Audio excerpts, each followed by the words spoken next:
Assalamualaikum warahmatullahi wabarakatuh. Saya Muhammad Yudal Idris dengan NIM C1C021216. Saya akan menjelaskan mengenai SPT dan SSP.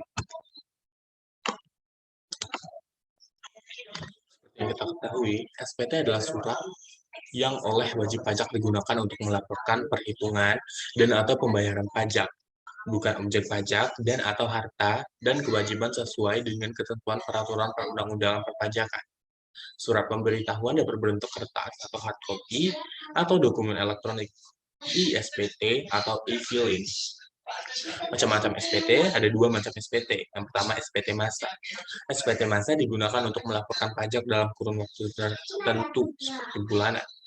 Sedangkan SPT tahunan wajib dilaporkan setiap tahun atau pada akhir tahun pajak.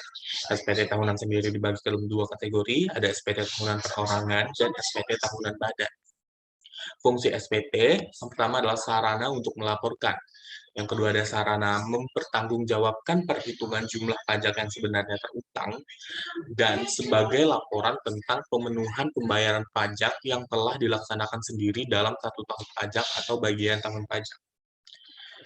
Menurut bentuk, SPT terdiri dari SPT dalam bentuk kertas dan SPT dalam bentuk dokumen elektronik. Nah, dokumen elektronik ini bisa disebut e-SPT atau yang langsung diisi di web disebut e-filing. Jika kita langsung di laman pajak, maka kita tidak perlu lagi datang ke kantor pajak. Bisa diisi di mana saja dan kapan saja. Pihak yang wajib mengisi SPT adalah Direktorat Jenderal Pajak, Ditjen Pajak. Menegaskan setiap wajib pajak, termasuk pensiunan, wajib mengisi SPT tahunan dengan benar, lengkap, dan jelas, menandatangani SPT, serta menyampaikan SPT tersebut. Hal tersebut sesuai dengan aturan yang tertuang di dalam Pasal 3 Ayat 1 Undang-Undang Ketentuan Umum dan Tata Cara Perpajakan. Pembetulan SPT. Pengertian pembetulan SPT adalah permohonan oleh wajib pajak untuk merevisi laporan atas perhitungan dan pembayaran pajak sesuai dengan ketentuan peraturan perpajakan. Pembetulan SPT bisa saja terjadi ketika SPT tahunan yang dilaporkan ada yang ingin direvisi untuk tahun pajak yang sama. Pembetulan SPT tahunan ini berlaku untuk setiap pajak yang ingin direvisi, seperti pajak penghasilan, PPh pasal 21, PPh pasal 22, PPh pasal 23, dan lain sebagainya. Namun, sifat dari pembetulan SPT tahunan ini tidak berlaku untuk laporan SPT bulanan perusahaan. Penundaan penyampaian SPT. Dalam perpajakan Indonesia, batas waktu permohonan penundaan atau perpanjangan waktu pelaporan SPT tahunan, PPh, WP, OP, ataupun WP Badan ada aturannya.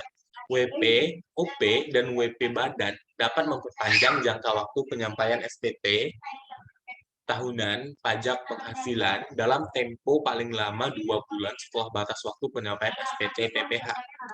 Dengan begitu, untuk SPT tahunan PPh, Badan dapat diperpanjang jangka waktu pelaporan hingga dengan 30 Juni. Sedangkan SPT tahunan PPh orang pribadi dapat diperpanjang jangka waktu pelaporan hingga dengan 31 Mei. Sanksi terlambat atau tidak menyampaikan SPT. Yang pertama ada denda. Dalam pasal 7 Undang-Undang KUP dijelaskan wajib pajak orang pribadi akan dikenai sanksi sebesar 100.000 apabila tidak lapor SPT-nya. Sementara untuk wajib pajak badan, sanksi yang ditetapkan sebesar Rp1.000.000.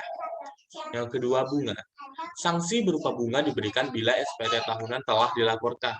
Namun, wajib pajak dengan kemauan sendiri membetulkan dan menyebabkan utang pajak menjadi lebih besar. Hal tersebut tertuang dalam Pasal 8 Undang-Undang KUP. Yang ketiga, pidana.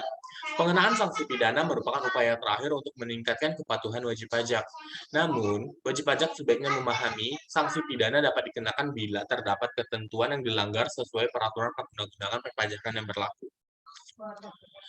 Kedua ada SSP. SSP adalah bukti pembayaran atau penyetoran pajak yang telah dilakukan dengan menggunakan formulir atau telah dilakukan dengan cara lain di kas negara melalui tempat pembayaran yang ditunjuk oleh Menteri Keuangan. SSP adalah unsur penting dari kegiatan penyetoran atau pembayaran pajak.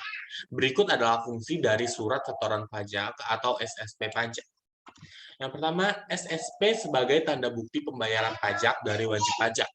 Yang kedua, bukti pengesahan yang diberikan oleh pejabat kantor penerima pembayaran. Yang ketiga, sebagai validasi oleh pihak yang berwenang. Yang keempat, surat atau dokumen telah terjadinya penyetoran pajak. Yang kelima, pengganti bukti potong. Dan yang terakhir adalah berfungsi juga sebagai bukti pungutan pajak. Itu saja dari saya. Terima kasih. Wassalamualaikum warahmatullahi wabarakatuh.